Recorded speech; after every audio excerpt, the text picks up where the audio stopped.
Hello बच्चों। यहां दिया है the spool shown in the figure is placed on rough horizontal surface and has inner radius smaller and outer radius capital R.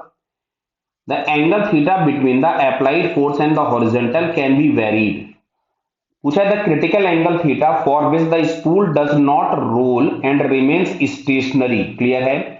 देखो, role भी नहीं करे और स्टेशनरी रहे, मतलब उसका सेंटर भी कहीं नहीं जाए, मतलब नेट टॉर्क भी जीरो होना चाहिए और नेट फोर्स भी जीरो होना चाहिए।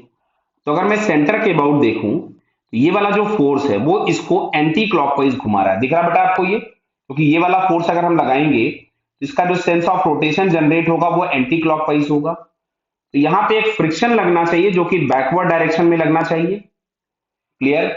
सेंटर के अबाउट हम टॉर्क देख रहे हैं तो ये mg और जो नॉर्मल लग रहे थे इनके टॉर्क तो जीरो हो गए। मैंने यहाँ पे फ्री बॉडी डायग्राम इसका बना दिया पूरा। तो जो भी फ्रिक्शन होगा उसका टॉर्क हमको दिख रहा है बेटा इस सेंटर के अबाउट। अगर हम इस फ्रिक्शन वाले फोर्स को केवल लगा के खींचे तो इधर घुमाएगा और केवल ये F वाला फोर्स जो है वो इसको इधर घुमाएगा। तो दोनों के टॉर्क आपस में बैलेंस होने चाहिए। तो F के लिए जो परपेंडिकुलर डिस्टेंस है वो स्मॉल r है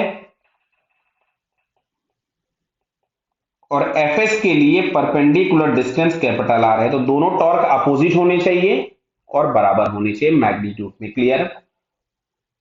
अब अगर हम इस F के कंपोनेंट करें, क्योंकि हमने टॉर्क तो निकाल लिया, अब मैं फोर्स निकाल रहा हूं तो ये मिलेगा F cos थीटा और इधर इसका वर्टिकल डायरेक्शन में कंपोनेंट आ जाएगा F sin थीटा।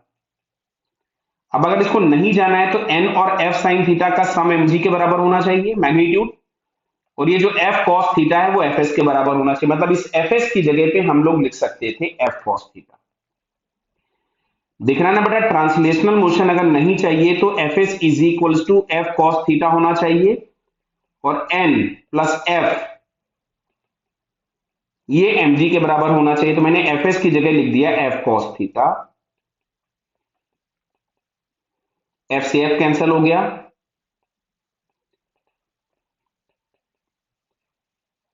सो यहां से अगर हम लोग थीटा निकालेंगे तो थीटा इज इक्वल्स टू आपके पास हो जाएगा cos inverse of small r by capital R। जो अगर हम चेक करें तो हम लोगों को ये फर्स्ट वाले ऑप्शन में दिख रहा है। Clear. So finally it's first answer is correct. Clear बेटा? Okay, all the best.